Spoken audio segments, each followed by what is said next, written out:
28/11 రోజు appointed date ఇచ్చిండ్రు. 29th రోజు ఈ 29 మన నవంబర్ మొబైలైజేషన్ వర్క్ స్టార్ట్ అయింది. వారు అదే జిల్లా వారు ఇప్పుడు పోయి చూసుకోవచ్చు వర్క్ నడుస్తుందా లేదా. మీరు ఎప్పుడు కూడా వాస్తవాలు ఒప్పుకోవాలి. గట్కేసర్ ఫ్లైఓవర్ 7 ఏళ్ళు అయింది. మీ సంగతి చెప్పాలంటే ఒక రోజంతా పడుతుంది అధ్యక్ష, ఒక రోజంతా పడుతుంది. అన్ని అబద్ధాలే. ఒక్క మంచి పని చేయకుండా రాష్ట్రాన్ని 100 ఏళ్ళ విధ్వంసం సృష్టించి వీళ్ళు ఓ రోజు బేడీలు వేసుకుంటారు. బేడీలు వేస్తారు పోలీసు వాళ్ళు అధ్యక్ష, పోలీసు వాళ్ళు వేస్తారు. రేపే మాపే పోలీసు వాళ్ళు బేడీలు వేస్తారు. వాళ్ళు బేడీలు వేసుకునేది ఆ బేడీలో ఫోటో చూస్తే ఒకరి ఆ బేడీలో ఫోటో చూస్తే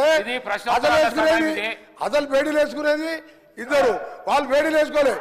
అమాయకులకు బేడీలు వేస్తానికి రేపు మాప పోలీసు వాళ్ళు వస్తారు, బేడీలు వేసుకొని తీసుకుపోతారు.